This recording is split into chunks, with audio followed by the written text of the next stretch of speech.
L'histoire de Xi Jinping commence le 15 juin 1953 à Pékin. À cette époque, le petit Jinping ne manque de rien. C'est ce qu'on appelle un prince rouge. Son père est un compagnon d'armes de Mao, un pilier du régime. Et sa mère, Kixin, est elle aussi une cadre du parti. Une femme de conviction qui éduque ses enfants dans la rigueur idéologique. Mais en 1962, alors qu'il n'a que 9 ans, tout explose. Son père est brusquement accusé de trahison et à cette époque, la Chine sombre dans la paranoïa. Mao Zedong, pour consolider son pouvoir absolu, lance des purges massives. Il voit des ennemis partout, des traîtres au sein même de son cercle proche. Et des milliers de hauts dignitaires sont humiliés en public ou éliminés du jour au lendemain. Et c'est ainsi que le père de Xi est traîné dans la boue et jeté en prison. Du jour au lendemain, Xi Jinping passe des banquets de l'élite à la séquestration par les gardes rouges. Sa sœur se suicide. Lui est envoyé vivre dans la Chine profonde, sans eau ni électricité, à transporter des sacs de fumier pour les paysans. Et pourquoi je vous raconte tout ça sur une chaîne de finance? Parce que c'est précisément là, au fond de cette Chine profonde,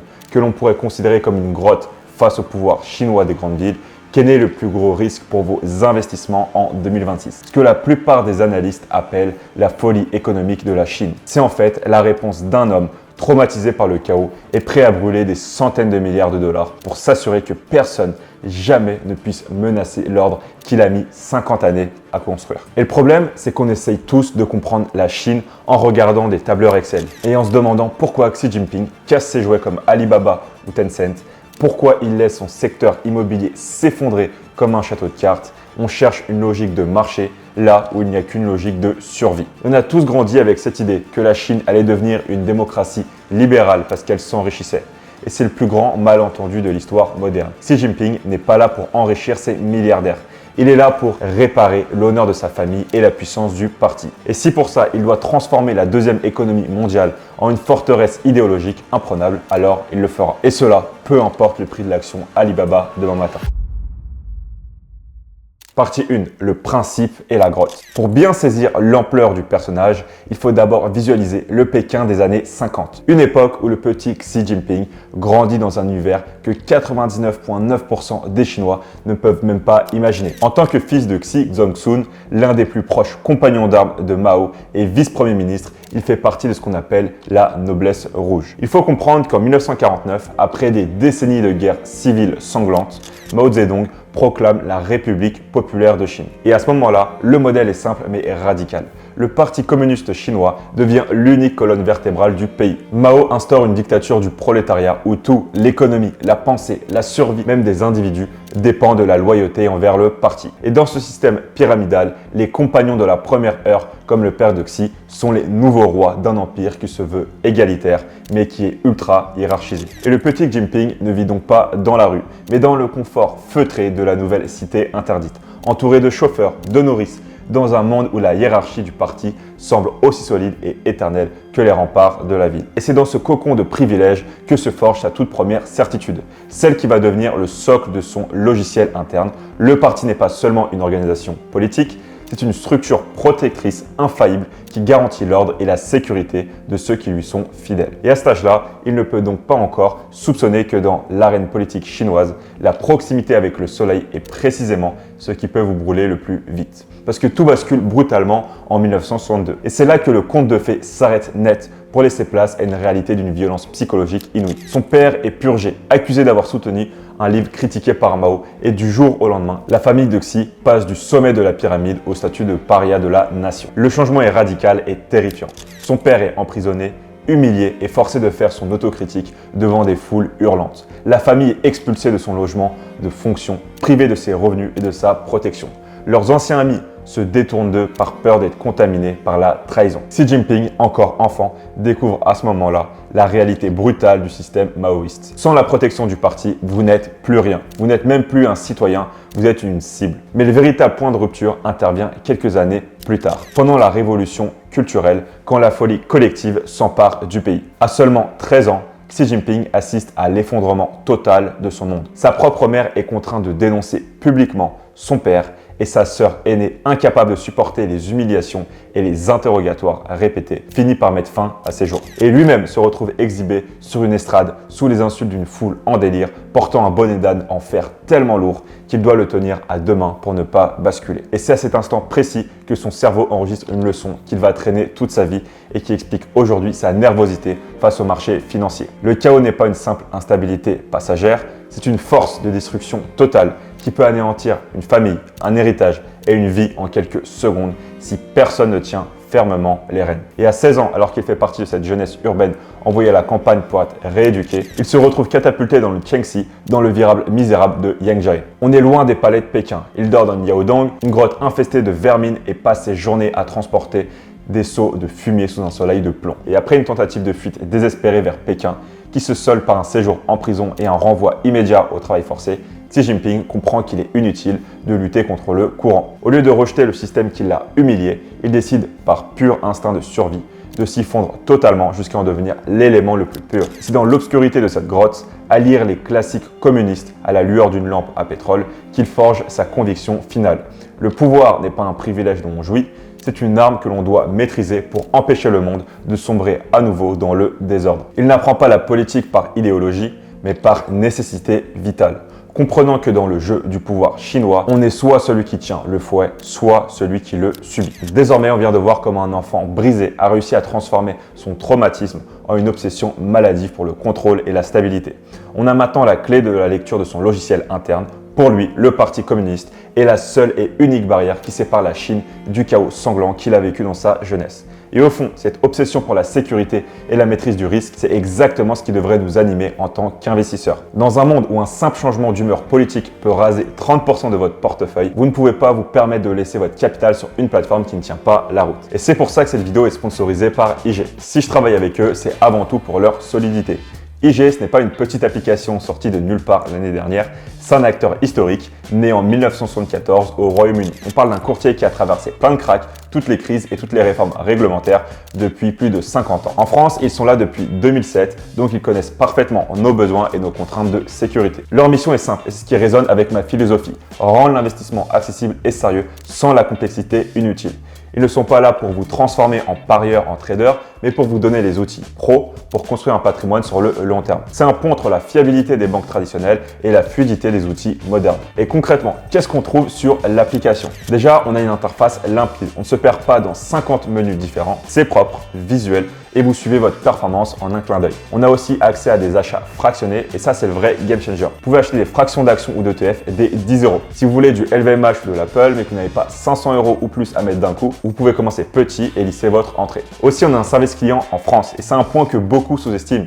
Mais avoir quelqu'un qui vous répond en français quand vous avez une question sur vos fonds, ça change tout. Et justement, par rapport au sujet du jour, avec IG, vous gardez une liberté totale. Si après avoir vu cette vidéo, vous pensez que les pépites technologiques chinoises sont une opportunité historique, alors vous pouvez investir directement sur les grandes entreprises chinoises ou via des ETF thématiques via la plateforme IG. Vous pouvez aussi à l'inverse choisir d'investir votre capital sur les marchés américains ou européens. Vous avez le contrôle total sur votre exposition géographique. Et si vous voulez donc un broker solide pour affronter ce qui arrive, le lien est juste en dessous en description. Et donc en réalité, que ce soit pour protéger votre épargne ou pour diriger une nation de plus d'1 milliard d'habitants, la règle est la même. Pour ne pas subir les événements, il faut d'abord s'assurer d'avoir les fondations les plus stables possibles, comme avec IG pour investir en bourse. Et c'est précisément cette quête de stabilité absolue qui va guider la deuxième étape de la vie de Xi Jinping, car une fois sorti de sa grotte, il ne va pas chercher à se venger du système qu'il a brisé. Au contraire, il va entamer une ascension d'une patience chirurgicale pour en prendre le contrôle total. On vient de voir l'homme traumatisé. Maintenant, on va découvrir l'homme de l'ombre. Celui qui a réussi à duper tout le monde pour atteindre le sommet de la politique chinoise. Partie 2, l'ascension silencieuse. Maintenant, comment un enfant humilié fait-il pour passer d'une grotte infestée de puces dans la Chine profonde au fauteuil de l'un des hommes les plus puissants de la planète? Et la réponse tient en un mot, l'effacement. Contrairement à ses rivaux qui affichaient leur ambition, Xi Jinping passe les 3 décennies suivantes à se rendre invisible, ne jamais faire de vagues, ne jamais donner prise, avancer sans bruit. Parce qu'au début des années 1980, dans la province Hebei, entre ses 25 et 30 ans, il gravit ses premiers échelons en province, loin des projecteurs, avec une stratégie très simple. Apprendre les codes, ne froisser personne et paraître indispensable. Et sur les 15 prochaines années, il s'installe durablement dans le Fujian et enchaîne les postes. Il devient un cadre solide, discret, sans histoire. Il ne brille pas, mais il fait tourner la machine. Ensuite, il passe, alors qu'il approche de la cinquantaine, dans une province plus riche et stratégique, le Zhejiang. Là-bas, il y bâtit une réputation d'administrateur efficace et austère. Pas de scandale, pas d'excès, pas de phrases de trop, juste une montée en puissance méthodique. Et pendant que d'autres cadres du parti s'étalent dans le luxe ou dans la corruption ostentatoire, Xi, lui, joue le rôle du bureaucrate austère, efficace et surtout totalement loyal au parti. Il cultive cette image d'homme du peuple, le vrai communiste, qui n'a pas oublié la boue de la Chine profonde. Et dans les rapports de l'époque, même les services de renseignement étrangers le décrivent comme un homme ennuyeux ou sans charisme particulier. Et c'est sa plus grande force. Il ne menace personne, donc personne ne cherche à l'abattre. Et en 2007, il entre au comité permanent du Politburo, le véritable noyau dur du pouvoir chinois. Un cercle minuscule, quelques hommes seulement, qui décident des grandes orientations du pays, bien au-dessus des institutions visibles. Et quand vous y rentrez, vous n'êtes plus un responsable politique. À ce moment-là, vous faites partie de la salle des commandes. Et en 2012, il atteint enfin le sommet. Il est nommé secrétaire général du parti, ce que ses pairs n'avaient jamais vu venir. C'est qu'une fois le pouvoir en main, l'homme invisible allait devenir un séisme. Parce qu'en 2013, il ajoute sa dernière pièce au puzzle. Il devient président. Mais Xi comprend une règle fondamentale. En Chine, le pouvoir ne se gagne pas une fois, il se verrouille. Et dès son arrivée, il lance une purge anticorruption sans précédent sous le nom de code Tigre et Mouche. Il élimine des milliers de rivaux potentiels, des chefs de police aux figures du sommet. Pour le monde extérieur, il nettoie la Chine. Pour lui, il s'agit surtout d'une assurance-vie politique. Faire en sorte que plus aucun chaos, plus aucune friction ne puisse un jour fissurer la structure qu'il dirige. Il verrouille le parti, il verrouille l'armée, il verrouille la police et progressivement, il s'attaque au dernier verrou. La règle qui, en théorie, empêche un homme de s'installer trop longtemps. Puis arrive le moment clé, mars 2018. La limitation à 2 mandats pour la présidence est supprimée. L'amendement constitutionnel est adopté par 2958 voix pour 2 contre, 3 abstentions et 1 bulletin nul sur les députés présents. Et dans un système où l'opposition politique organisée n'a pas d'espace réel et où les voix dissidentes sont vite marginalisées, s'opposer n'est pas exactement une option normale et donc ce type de vote sert surtout à officialiser une décision déjà verrouillée. Ensuite, il franchit un cap historique. Le 10 mars 2023, il est réélu pour un 3e mandat inédit à l'ère moderne en Chine. Le message est limpide, ce n'est plus un mandat, c'est une ère. Mais Xi sait qu'il reste un domaine où des forces indépendantes peuvent encore contester son autorité, l'économie moderne. Pour lui, le pouvoir n'est pas un outil de confort, c'est une armure de survie. Et sa vision est claire, l'économie chinoise ne doit pas être au service du marché, mais au service du parti. Parce que dans les économies occidentales, on a grandi avec une idée presque sacrée, théorisée par Adam Smith, la main invisible. L'idée est simple. Si chacun poursuit son intérêt, par exemple, le commerçant veut vendre au consommateur qui veut payer le moins cher, alors sans chef d'orchestre, le marché finit par s'équilibrer. Les prix, la concurrence, l'offre et la demande jouent le rôle d'un mécanisme automatique. Et ce qui se passe, c'est que personne ne contrôle tout. Pourtant, le système s'organise par lui-même. Et cette croyance-là qui a façonné l'Occident, moins d'État, plus de liberté économique et la conviction que le marché corrige de lui-même ses excès. Sauf que Xi Jinping pense l'exact opposé. Pour lui, laisser le marché respirer, c'est laisser des forces indépendantes émerger. Des géants privés, des milliardaires, des plateformes capables d'influencer l'opinion, l'innovation, la société et donc de devenir un pouvoir en parallèle. Et dans sa vision du monde, ce n'est pas de la prospérité, c'est une menace. Alors il ne croit pas à la main invisible d'Adam Smith. Il croit à la main visible, ferme, directe, la main de fer de l'État. Une économie qui n'existe pas pour optimiser le marché, mais pour servir le parti. Une économie où si un acteur devient trop puissant, trop libre, trop influent, l'État ne négocie pas, il reprend la main. Et c'est là que son ascension politique percute de plein fouet nos portefeuilles d'investisseurs. Il a passé 30 ans à sécuriser sa place pour pouvoir enfin appliquer sa conviction profonde. Une Chine forte et une Chine disciplinée, où personne, absolument personne, ne peut être plus influent que le secrétaire général. Ni un général, ni un ministre et surtout pas un entrepreneur de la tech. Désormais, on vient de comprendre comment Xi a verrouillé le système politique de l'intérieur pour s'assurer une stabilité absolue. Mais ce n'est pas suffisant pour tout expliquer. Parce que pour avoir une vision complète, on doit comprendre que pour Xi, la menace ne vient pas seulement des rivaux politiques, elle vient surtout de ceux qui possèdent une force qu'ils ne contrôlent pas encore totalement.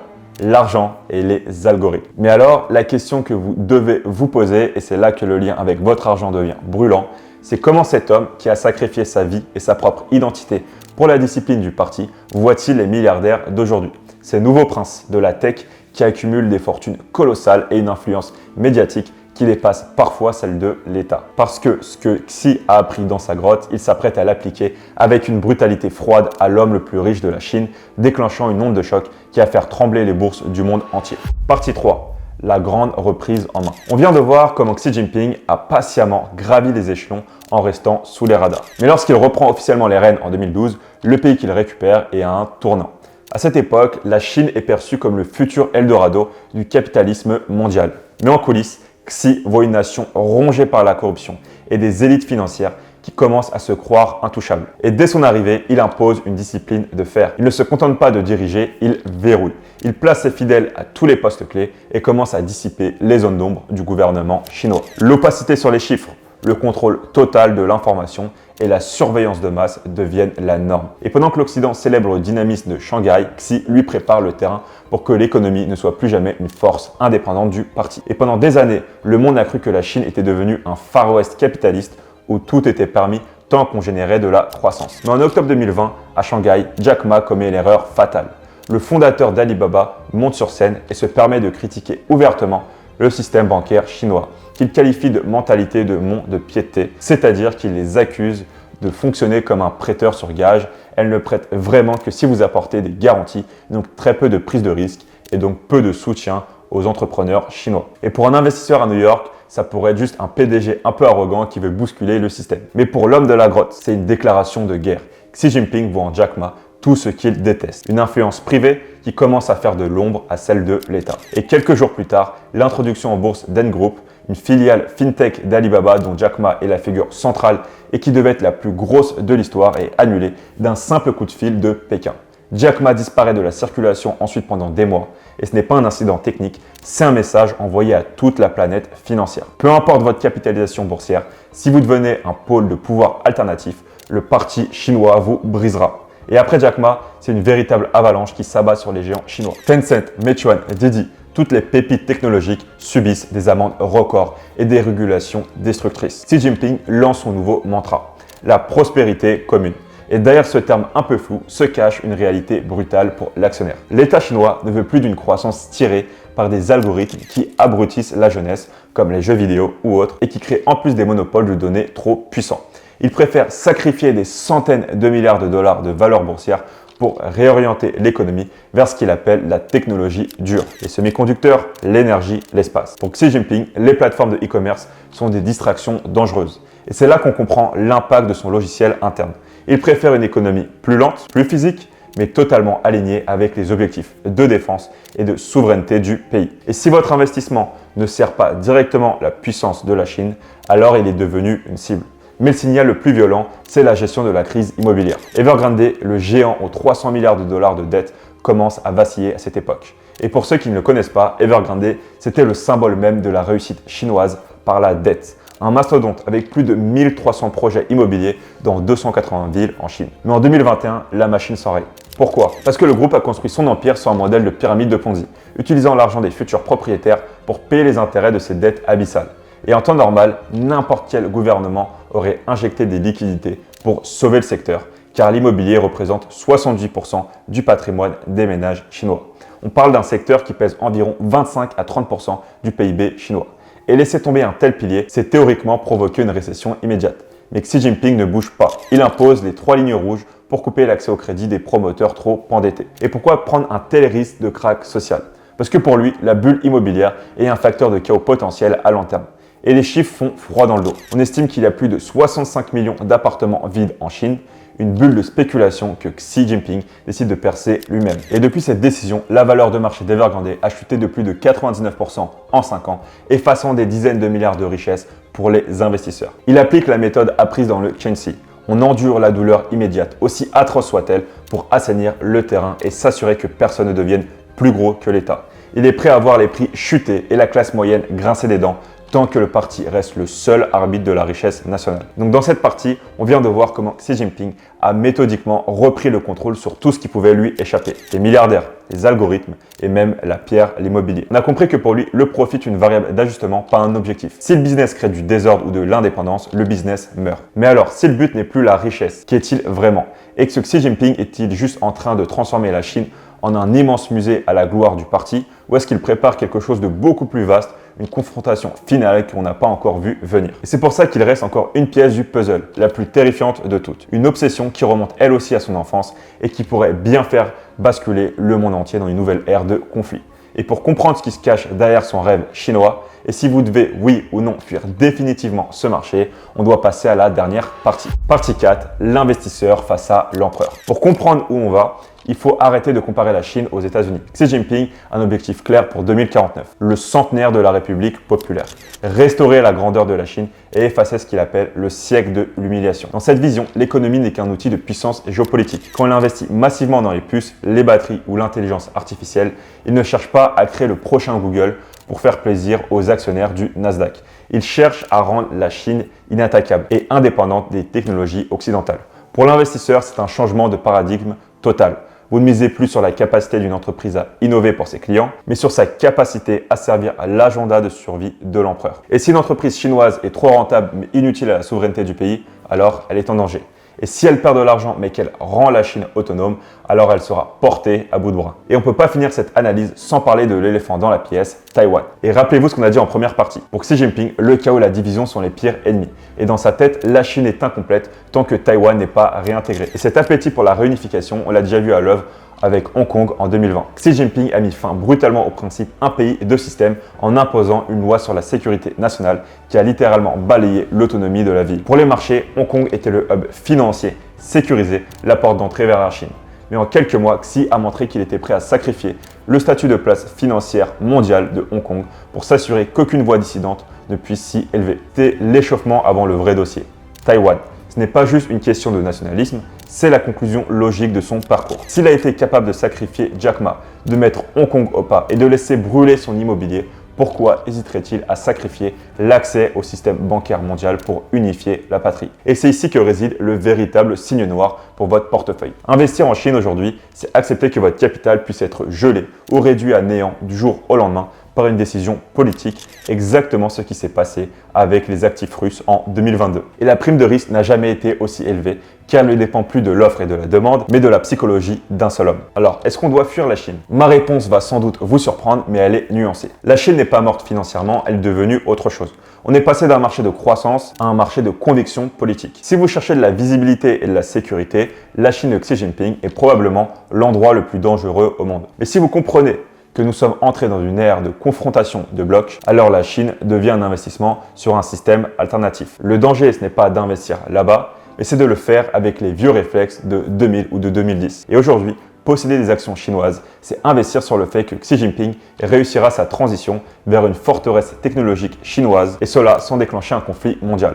C'est un pari sur la rationalité d'un homme qui a pris la vie dans une grotte et qui ne fait confiance à personne d'autre qu'au parti. Donc on arrive au bout de cette analyse sur Xi Jinping et sur la Chine. On l'a compris, la Chine c'est pas vraiment un marché orienté business, mais c'est un marché orienté survie. Vision d'un nouvel empereur chinois, d'une nouvelle dynastie. Et pour naviguer dans ce nouveau monde instable, vous ne pouvez plus vous contenter de regarder les chiffres. Vous devez apprendre à lire entre les lignes du pouvoir. Donc pour résumer, la Chine de 2026 n'est plus un marché où l'on va par défaut. C'est un marché où l'on va par stratégie. Et c'est précisément pour naviguer dans ce genre de monde instable que vous pouvez investir via IG, une plateforme sérieuse. Si vous n'avez pas encore fait le choix de votre courtier ou si vous cherchez plus de solidité, de stabilité, je vous conseille vraiment de jeter un œil à IG. C'est l'outil que j'utilise pour sa lisibilité et pour cette capacité à investir brique par brique avec des achats fractionnés des 10 € sur ETF et actions. Donc que vous décidiez de renforcer vos positions sur la souveraineté chinoise ou au contraire de vous mettre à l'abri sur des marchés plus prévisibles, pour moi c'est le partenaire idéal pour gérer votre risque sans complexité inutile. Donc le lien est juste en dessous en description pour ouvrir votre compte. Et aussi en faisant ça, vous soutenez aussi le travail de recherche qu'on fait sur cette chaîne. Donc merci d'être resté jusqu'au bout. Si cette vidéo vous a plu, je vous invite à la liker, à vous abonner, à me partager votre avis en commentaire. Je répondrai à tout le monde. Et sur ce, on se retrouve très bientôt dans une prochaine vidéo.